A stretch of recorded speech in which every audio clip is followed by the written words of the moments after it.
as a fighter, you create violence and people love to watch it. So I call it creating beautiful violence. I want to defend my Muay Thai belt because the division is waiting on me. I think it's almost a year now I didn't defend it. You said you studied your enemy. Like, you know the combinations, you know the way he walks, you know the way he moves. Of course, you're going to try to adapt his game plan, so it's not going to be the same, but when you step into the ring, it feels familiar. And I think it feels familiar. You feel also his power. I felt his power, so I know what I was going to expect, in the second fight.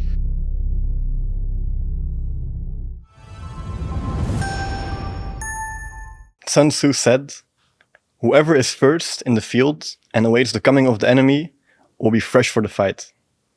Whoever is second in the field and has to hasten to battle will arrive exhausted. Therefore, the clever combatant imposes his will on the enemy, but does not allow the enemy's will to be imposed on him." Regian, this is the book, The Art of War by Sun Tzu. And as the writer of the book suggests, a clever combatant should impose his will on that of the enemy, or in your case, the one of the person you're fighting. And if there's someone that does that very well, it's you. Every fight you undergo and you take part of, it is your will that is always rising above in the fight. And that's impressive to see, because it happens each fight, and especially the last one. It was a complete clinic, as they call it. Thank you. Impressive to see. And I think The Art of War, when I read it, it's a bit of a metaphor for what you always talk about, which is beautiful violence. Yes. Tell us, Regian, what does beautiful violence mean? Beautiful violence means the art of fighting. Fighting is violence, and by violence, as a fighter, you create violence and people love to watch it. So I call it creating beautiful violence. So amazing. And you did that in the last fights. One didn't go the way you wanted, and one after that went very well. What went different during those two fights? The main difference was the game plan. In the first fight, I just going forward and not thinking about blocking anything, and just going for the kill, standing toe to toe. And in the last fight, in the rematch, it was more not going for the kill, maintain my distance, making my points, move a lot. And as you said, kickbox clinic. Yeah, it was incredible to see, man.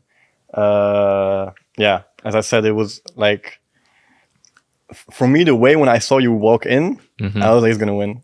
100%. You felt the energy. I felt the energy, man. I saw just the view on, like, in your eyes. There was no way that anyone would beat you that night. At least that's what it looked like from the outside. Yeah, true. I was feeling that also. Yeah. I mean, it's incredible. And there was a recent podcast that was released, and there you talked about what happened prior to the first fight. It's not something that you talk about. I know you're someone that's less on the talking, more on the action. Yes. In fact, like, maybe a bit too much. Like, you just focus on doing, and everything around that is second nature, which is impressive, but maybe it can work against you in some times. But I would like to use this conversation to also... That's why I'm here. That's why you're here, to talk about that. Yes. Like, all the negative things, all the obstacles that you face. Tell us what went on back then. So before the first fight, I think it was 5 weeks before the fight. I broke my left rib. I was sparring with a guy. He throws a knee. I feel immediately like, hey, this is not good. Went to the doctor the next day. He said, your rib moved like 2 millimeters outside. Take pictures. And he said like, okay, this is the thing. You need rest. 4 weeks, take some painkillers, and within 5 weeks you're good to go to fight. But that means you cannot spar in your preparation, or you have to cancel the fight. Yeah, my stupid head was, nah, man, I'm not gonna cancel the fight. I'm just gonna fight. I'm a warrior. So I went the last 5 weeks without any sparring. And for the people that don't know, sparring is a huge part of your preparation, important part of your preparation. So I went without it. Okay, it was fight week. I flew to Thailand. During the flight, my trainer passed out. In the flight. Luckily, there were 3 doctors in the plane, so they like wake him up. He was After he woke up, he stabilized. They almost landed in Romania, but he stabilized, so they flew to Bangkok.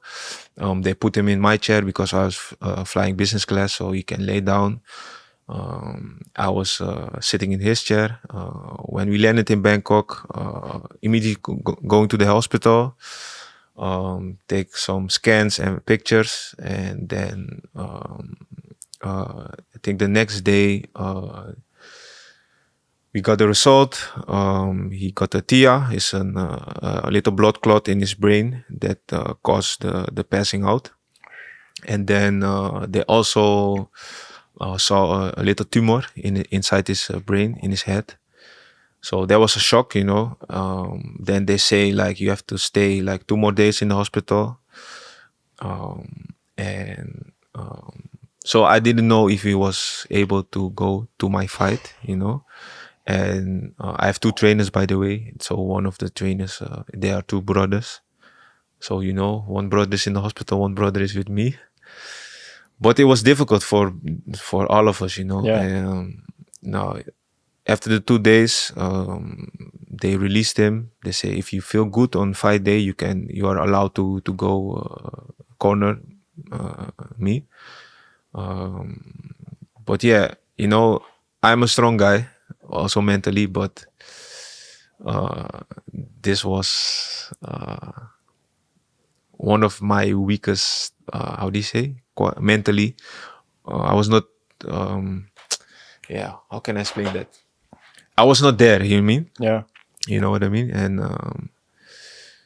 so first my rib, and then the thing of my trainer. It sounds like 2 instances where most fighters would have said, listen, I'm going to have to pull out because this and this happened. I've heard smaller things than this happen, and people are already willing to pull out. Yes. I mean, everything I can say is admiration for pushing through. But thank you. I want to zoom in even more on the impact, because first of all, when you break your rib, at no point do you think, you know what, I'll call it quits. Like, they know I'm the champion. They know I'm not afraid of anyone. It won't damage my reputation. Or you're like, no, I'm going to fight regardless. Yeah, the thing is, I'm a fighter. I love to fight. And I always fight with injuries. Small ones, big ones. So for me, it was just another injury. It sounds strange, but for me, it was just another injury. I already broke my rib on the right side, so I know how it feels. I know how to fight with it. So for me, it was okay. I just gonna see the moment I broke it. I knew I broke it. I'm just gonna feel my body out in the first week, and if my body is good, react good, then we can go with the fight. Yeah. And my body was reacting good, so I say, okay, I can fight. So yeah, and then the second incident, which in my eyes is even maybe a little bit more intense, because it's not like you make that decision yourself. Okay, broken rib, I can deal with it, I'll continue. Yes. But now you're talking about, like, it's your trainer, but it's also family. We have photos from 2015. It's still your coach. Like, they have been there since the beginning. The impact that it has, especially mentally, not even in the plane, because then you're probably adrenaline's like a shock. But then when you land there and you're like, oh, I might have to go into this fight without my corner. Does that change anything in the preparation or the way you approach that fight? No, it changed here. But after the fight, I realized it. Not before, because before the fight, you are focusing on the fight, besides the things what happened with my trainer. I was in my head, also my other trainer. In my head, I was like, no, maybe we have to fight. My trainer is not dead. Yeah. So, he's still alive. Yeah. And he would want you to fight as well. Yes, probably. He's told me also, I want you to fight. So I said, okay, let's go. Then we're going to fight. Yeah. But after the fight, I realized I shouldn't have done it. But, it's a lesson. Yeah. It's a lesson. And then we can talk about reigniting fire, because you're on a crazy winning streak, something that is unseen. You're winning everything, but you're not just winning. You're dominating. You're going through people, and at some point, like, people don't want to fight you anymore. And if they will, then they know, like, I'll fight, but like probably not going to be a win. Like maybe I won't get knocked out. That is what people are thinking. And then this happens. What goes through your mind? You know, the funny thing is, I know this day would come that I get a loss. You know, I've lost before. It was many years ago though, but I've lost before, so I know the feeling. But for me, I didn't know, or I didn't. How do you say? Expect? I didn't expect that it was be this soon. You know, so for me, yeah, it was. I was hurt, of course, but you know, the thing is, I lost by 1 point difference. So, you know, if I lost by KO, it would hurt me more than this loss, you know. So I was like, I can beat this guy. I know I can beat this guy. It's just the things that happened before the fight made me fight this way. So if the preparation is good in the rematch and everything going well, I know I can fuck him up. Yeah. So, and that's what happened. And that was happened. Yes, that was happened. Yeah. And so you get back in Holland. You have time to reflect. How do you approach the preparation? Because also, as we talk in Art of War, like the war itself is where it happens, but you win the war before the war. True. How does the preparation look for you? And for the rematch? Yeah. The preparation was very good. I rewatched the fight many times, you know, and I was focusing on my mistakes, his mistakes, but more on my mistakes. So me and my trainers, we sat down with each other, discussed the game plan, and you know, we know mentally if everything was going well. It was a done deal. So the war was already won before we go to war. Yeah. So. Yeah, that's impressive, man. And of course, besides everything that's going on in the ring, you also have a very good support system. We're gonna show a video here on the screen. It's a photo from way back. This one. When you see this picture, what do you think of? Yeah, this is my team. 2 members of my team is one of my trainers and one of my a good friend and sparring partner. Yeah. They was way back. I think this was my last fight here in the Netherlands. Yeah. I won on TKO, flying knee to the head, and the guy had like a cut, a very deep cut, so they had to stop the fight. But yeah, man, I was young, man, baby face. But yeah, it's I have a very strong team, very important also for me. I started with them and I'm still with them.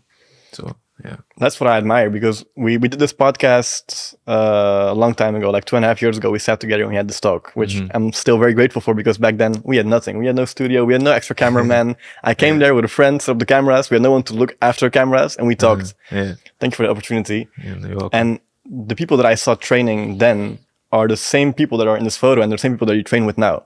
Yes. What is the secret? Because especially in Dutch kickboxing, we see people moving camps. They go to a different gym, then they change training partners, and then they change organizations. But you build this habit or this discipline and the support system around you, and it's so solid. And I can imagine that contributes massively to everything that you're achieving. Yes, you know what the thing is? It's all about the energy and the goals, of course, but it's the energy. My team, I can say my team, we have the same energy, the same goals, the same discipline. If you're coming as an outsider inside my team and you don't show the same discipline or the same energy, you're not going to make it inside the team. We're not going to push you out, but you're going to feel like, hey, you know, this is not the way we do it. You know, so you have to adapt. Or you go outside the group, not train with us anymore. Yeah. Simple as that. So, you know, things in life, if you want to achieve something, almost every time you cannot do it alone. You need people around you that's going to help you or support you or lift you up to that goal. And this is the team that not that I created the team, but this team created it itself. Yeah. Simple as that. Do you believe in the law of attraction? Yes. Because what it comes down to is that you have this vision, and then like that's what you're talking about. Like it created itself. Yes. It's not we need the best physio and we need a good No. cutman. Like it all came together. Yes. Because everyone has like the same energy, the same frequency. Exactly. It's the same thing with my team. Do you guys visualize like the way it goes in the fights? Because it like when you're in this fight, it looks like everything is going as planned. Like everything is supposed to go that way. Yes, we visualize a lot, but it's not like we're gonna sit down and close the eyes and meditate. Yeah. It's not like that.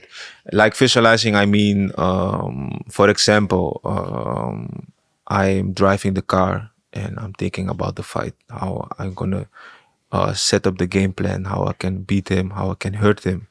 Another example, I'm in the plane flying to Thailand, visualizing how I can block the kicks, how I can punish him, stuff like that. So Yeah. those are the little things that little situation that I visualize.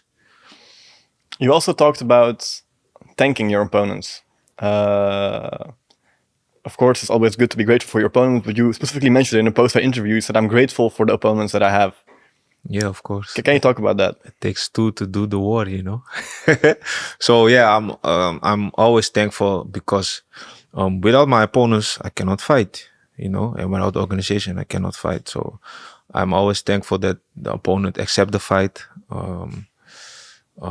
share their power with me, share their knowledge, and always also thankful that we go out of the ring or cage after the fight without any big injuries.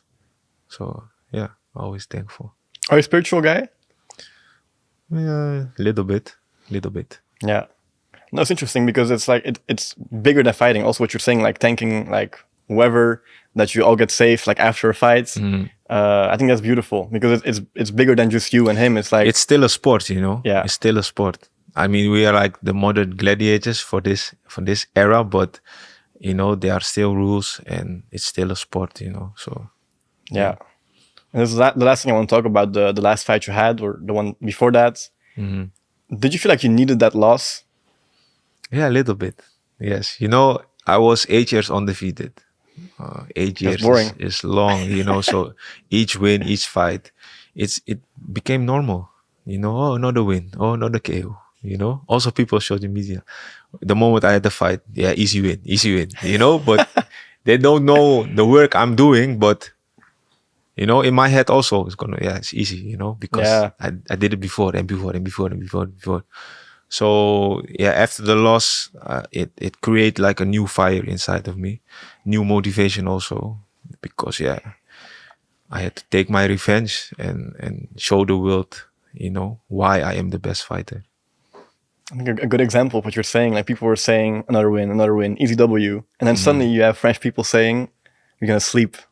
Yes. Tu vas dormir in French, how they say it. Yes. How does that make you feel when they say that? It motivates me, man. I love it. It motivates me. Even when in the rematch, when I walk inside of the Lupini Stadium, the French fans were screaming, "You go to sleep, with the French accent." But that only it was only fuel to my fire, like I'm gonna show you I'm not going to sleep, and I'll give your guy his first loss. So yeah, as you said, it takes two to make a war, and it's beautiful that you guys could do it in such a beautiful way. Mm-hmm. Thank you. Then the question that arises also right after a fight, of course, the post-fight interview. Mm-hmm. What's next, Regian? What do you want to do? You have so much laying on the table. You can do your Muay Thai, you can continue with kickboxing, you can go for trilogy. It's something that you, because of course in that moment, the best way to answer is, let me enjoy this win first, as you should. Yes. But now upon reflection, you've had some time. Mm-hmm. Have you had time to think about that? Yeah, I'm gonna I want to defend my Muay Thai belt because the division is waiting on me. I think it's almost a year now. I didn't defend it. So I think I'm gonna defend my Muay Thai belt first. A trilogy, I think I show the world why I am the champion, So I think Alexis has to go back in the line. But we will see what one brings. And for my future plans, I want to set the bar as high as possible for the next champ. And by meaning that is, I want to defend the belt as many times as possible, with success, of course. So I think I have now 9 title fights. It's also a world record, by the way. Small But- detail. small detail, but I want to set the bar as high as possible for the next champ. Yeah. Yeah. It's incredible because like you were just mentioning this as a small detail, literally, Mm-hmm. because it's like, oh, by the way, but it shouldn't be that way, right? Because No, true. you're working so hard. You've done all this. The numbers don't lie. The stats don't lie. The fights don't lie. And the fans also don't lie. I mean, everyone that's there in the stadium are waiting for you to do something crazy because they know it's going to be fireworks when you're fighting. Yes. Yeah. It's unfortunate, and it's not a call out, but it's unfortunate that like the backing of the organization is not there when it comes to the promotion because True. you're doing so well and like it is so big. Why is that? And do you think that there's something like they can do to improve that? I don't know. They have to promote me more, yes. But I don't know why they don't do it. I mean, as you said, the records don't lie, numbers don't lie. Yeah, It seems like they only focusing on the Asian fighters, mostly. And they only promote me when I fight. yeah, And sometimes like twice a year, they put a highlight reel and that's it, yeah. you know. Does it motivate you as well? Does it have a positive impact?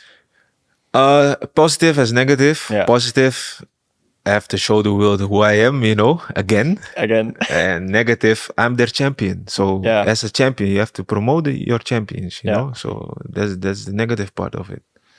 yeah. Because you yourself, also, you're not a very extroverted guy. No. At least from the way of course, we haven't talked much, but Yeah, true. from the way I perceive you, you're like you plot in your head and then you see, and it happens, of course, because when it's time to do it, you're there. Yes. But other than that, you don't go out calling out people, making stories. Hey, I'm going to fuck you up. Like that doesn't happen. No.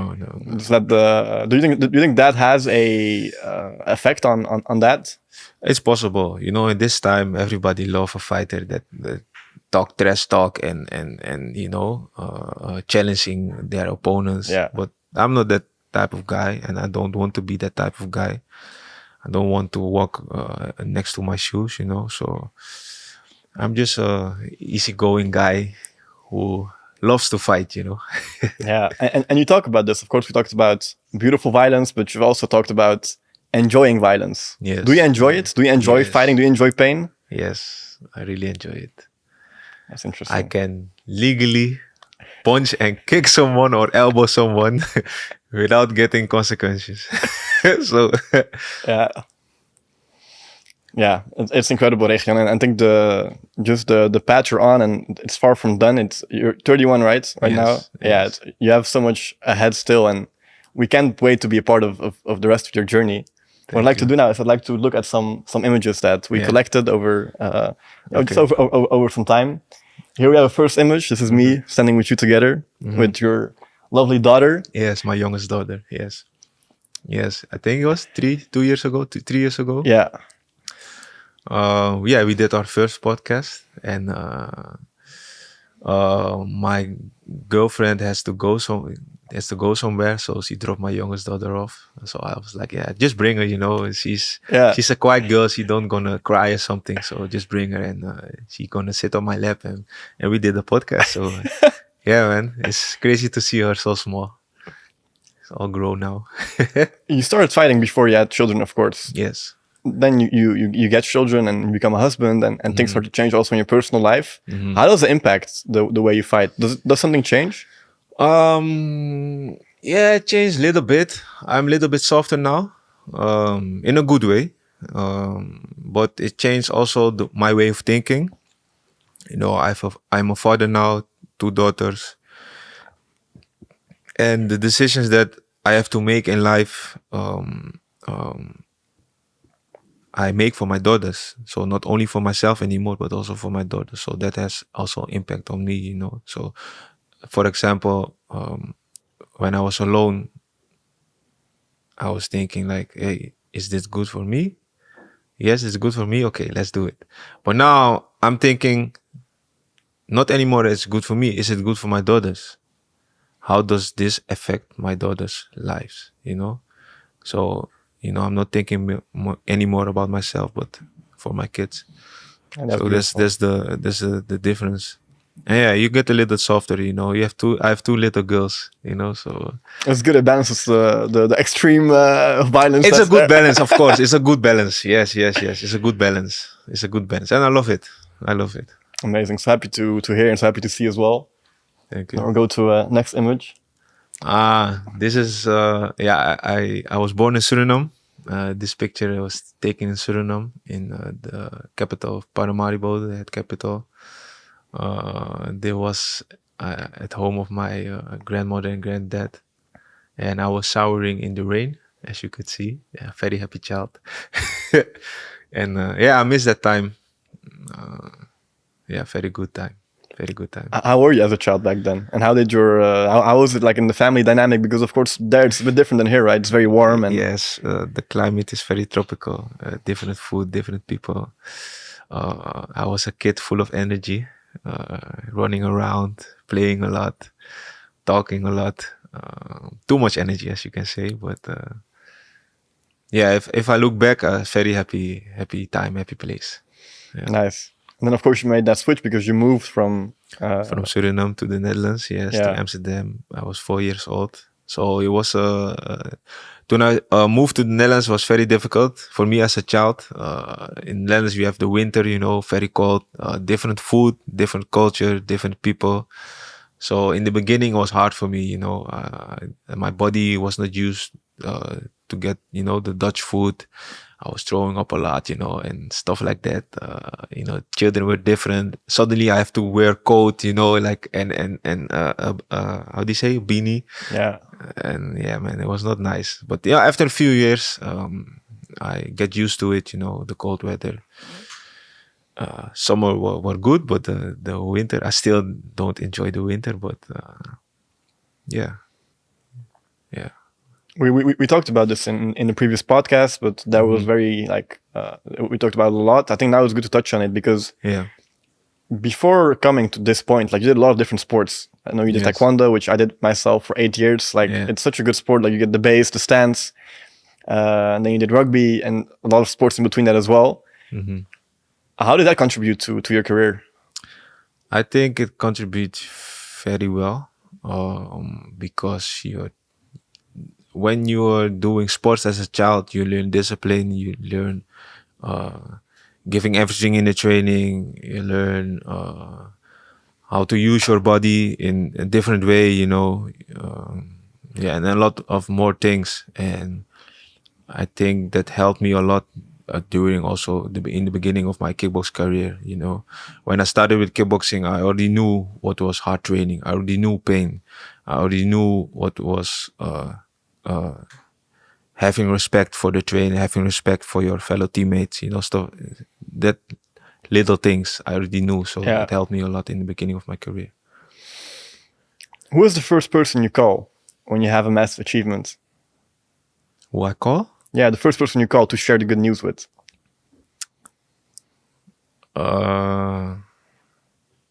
What, any good news or? Yeah, good news about, for example, that you got a new fight to defend your title, or your daughter, like something positive happened at school. Yeah, I think first my wife, and after that my parents. I think every normal person would do that, or normal person, every person would do that. And of course, now you called her your wife. In the previous podcast, you called her your girlfriend. Yes. What happened in between? I'm married. I'm married. Yes. Congratulations. Thank you. That's beautiful. How did it go? Went amazing, man. It was small wedding, 100 people. It was in Spain, in Ayon, a little village in the mountains during summertime. Invited my friends and my family. It was outside, and we had a ceremony. We eat good food, and after that we had a party. So it was nice. It was nice. Is it hard for someone like you that is always on? You're always sharp. You're always like, I might just get called because I know one likes to kind of keep the dates for the fight like a surprise. Like you're fighting in 3 months, by the way, for your title defense. Is it hard for someone like you to enjoy, to take time off of not fighting? It's not so hard because you get used to it. Okay. You know what your goal is. You know how to achieve it. So the moment you get like temptations or party or something like that, you already have it in your back of your head. But no, we have a goal, we have a dream, we know how to achieve it. Just say no. Simple. Yeah. But I can. You also have to turn off, like after a long day of training, or when you have a day off, if day offs exist at all. Yeah. How does a day like that look? A day off? Yeah. Chilling, man. Sleeping. Eat some good food. Watching Netflix or spending time with my daughter, spending time with the wife, or going to the city with some friends, stuff like that. Nice. I think people tend to forget you're also a normal human being and you also do these things. Yes, I also bleach, I'm a normal human being. When you're immortal, people forget that. So Exactly. Yeah. Regian, this book, for me, it was very special. I like this book a lot. I don't know if like reading is something that you actively do. Well, from time to time. Yes. I really want to ask you to read this book. I'm going to read some extracts from the book. And when I was reading it, and of course I know your story for a long time, I've also seen documentaries and stuff about you. I can find so many like similarities between the stories that are being told in this book and your story. So I'll read them and you can say what you think of them for yourself. Okay. What the ancients called a clever fighter is one who not only wins, but excels in winning with ease. Hence his victories bring him neither reputation for wisdom nor credit for courage. He wins his battle by not making any mistakes. You don't have to answer, you can just take them in. Okay, yeah. If you know the enemy and you know yourself, you need to not fear the result for 100 battles. That's what we talked about before, right? We mentioned that the war is fought before the war. True. And I as I said, like when I saw you walk in, like no one was going to win that night. And it's also, there's the same, like this is talk about ancient war strategies about China and how it went back then. Yeah. Like these principles are universal. They always applied. And it's fun to see that being applied now once again in your career. At least I was reading it with this in the back of my mind constantly. Yeah. Thank you. In the midst of chaos, there is also opportunity. For me, this quote relates very well to the moment that you had your first loss and all the stuff that happened before that. Yes. You had smooth sailing for a long time, world records long time. And then there's chaos. Your rib, your coach, the loss. But there's an opportunity because now you have time to show them what you're really about. Now you have people telling you're going to sleep. True. And this happens. True. To know your enemy, you must become your enemy. Yes, true. That's what you talked about as well. At least when I see it from an outsider's perspective, you said you studied your enemy. Like, you know the combinations, you know the way he walks, you know the way he moves. Of course, you're going to try to adapt his game plan, so it's not going to be the same. But when you step into the ring, it feels familiar. And it feels familiar. You feel also his power. I felt his power, so I know what I was going to expect, in the second fight. And by analyze the first fight, you already knew also like a little bit what he was thinking, what was his game plan, and you see sometimes, for example, a small detail, I fake the left and I throw the right, and then I do it again, but then I'm going to see how you're going to react on it. So I already knew a little bit how you reacted on certain stuff, so yeah, that's why. That's a beautiful quote. You have what was the quote again? To know your enemy, you must become your enemy. Yes, exactly. And then I have a last one. There's a bit of a longer one. There are 5 dangerous faults which may affect a general, in this case a fighter. Recklessness, which leads to destruction. Cowardice, which leads to capture. A hasty temper, which can be provoked by insults. A delicacy for honor, which is sensitive to shame. And finally, a over-concern for your men, which exposes him to worry and trouble. Go to the first one, recklessness. I can imagine in the first fights you've had, I think in the first podcast we talked about that, you said you fought in Turkey. And there it was like carnage. Yes, true. Right? Yes. But that can also work in their disadvantage because when you're all over the place, it's not a clinic. It's like slaughter fest. Like there's no. Yeah. And I think maybe that works in the beginning of your career when you're still fighting, not professional. Yeah. But at some point you need to like work out a game plan. You need to True. you need to divide your energy on those 5 rounds when you're fighting a championship fight. True. Because when you have chaos, you make mistakes also. Eh? That's it. Cowardice. I mean, being coward is something that you're far from. In fact, something that you like. We can't even like put those 2 names in the same sentence. That's why I didn't cancel the fight. Exactly. A hasty temper. So like always being like irritated, or when something happens where you're in sparring and someone throws a hook and it hits you, like you cannot be like that. Cannot affect your game. Or if you get knocked down, you stand up. Like if you're all stressed, like it's gonna go wrong. But keeping that cool mind, is very important. Yeah. Not only in fighting, also 100%. In life. Yeah. A delicacy for honor, which I think in this case they talk about having a big ego. Mm-hmm. You need to have the will to reinvent yourself, is the way I see it. Especially after a loss like that, like you're gonna have to change things, and you're gonna have to look at yourself in the mirror and know, okay, I'm gonna have to change something. Yeah. That's something that you did very well. Thank you. But it was hard because also, for example, in the second fight, my trainers have to yell to me, "Don't go fight with him, kickbox with him. You don't have to fight with him," because I get the temptation to stand toe to toe and feel out his power. But then you're gonna make mistakes. And as you said, I had to change a lot in the second fight. And but even in the fight, there was a temptation, and my trainers have to yell like, "Don't go fight with him! Don't fight with him! Stick to the game plan." And, yeah. I think what's interesting is I watched the fight right before you came in with the team, and they're not all familiar with fighting. They're like, "Holy shit, what's going on?" Because like you see him throwing her, then throw a combination, he throws it back. Yeah. So for you, like that feels like you're being like it's controlled. Yeah. But from an outside perspective, you're giving the fans a show. Yeah. And it's beautiful you can do those 2 things together. It's impressive. Thank you.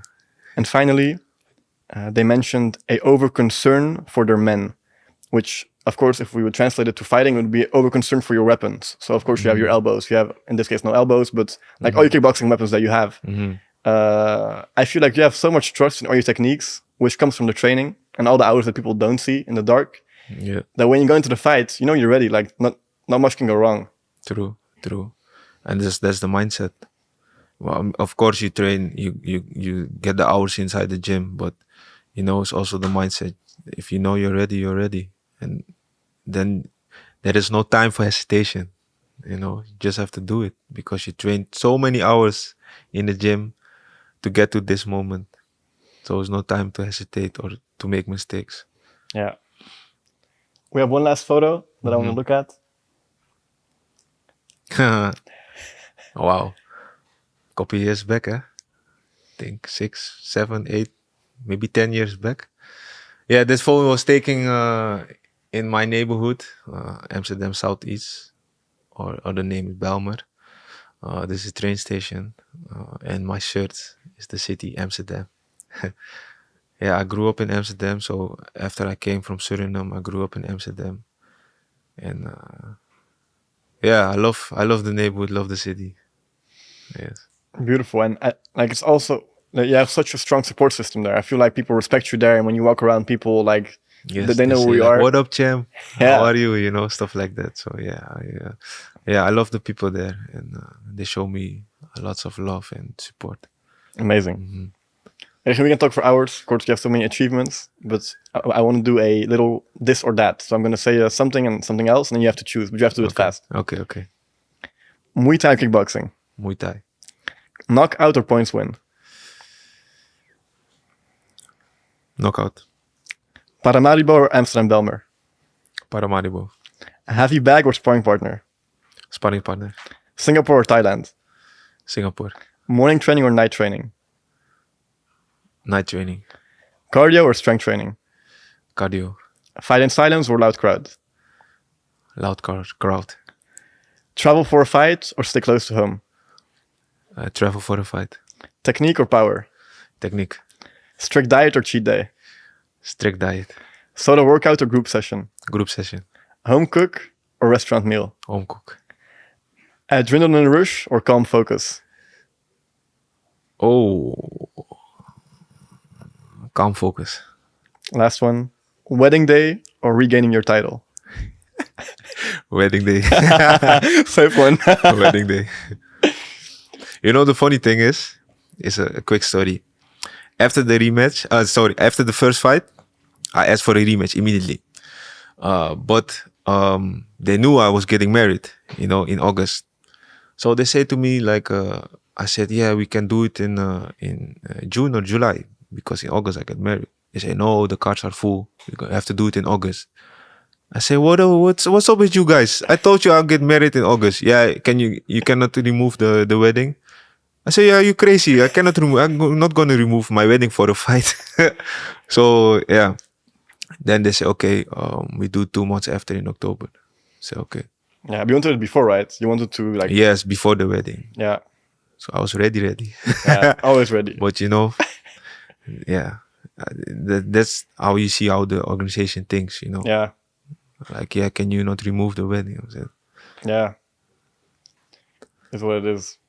yeah, man. So something I want to ask you before the last question, Regian, is for the next fight you have, we would like to come with, because of course YBA Media, this the organization behind the podcast, the company I founded 5 years ago. We make documentaries. We filmed with Tarek Babas, we filmed with Glory, and we'd love to film for you guys. And I think we also been in contact with One Championship. They use bits from our previous podcast. We were happy that we could contribute to the preparation. We would love to come with to capture your fight and just make something beautiful, because I mean, I have a very good connection with you, and I like the way you fight. It will be an honor to capture that. Okay. You're welcome. Amazing. Great. No problem. And the last question we always ask in a success show would be, what would success mean to you? Success means to me, what success means to me is just being happy. And yeah, what defines happiness is different for each person, of course. Yeah. But success, success, a lot of people think success is like having a big house, having good cars, having a lot of money. But that's not success for me. Success for me is being happy. And yeah, it defines you as a person of what happiness is for you. For me, happiness is enjoying the time with my daughters, see them growing up, enjoying the time with my wife, doing things that makes me happy, training, fighting, traveling the world, earning a little bit of money, stuff like that. Beautiful. And Regian, thank you so much for, first of all, believing in us back then when we had nothing. Thank you for sitting again with me here at the table. You're welcome. You're just getting started, even though you've done so much already, and we can't wait to see more of you. Thank you. Thank you. You're welcome.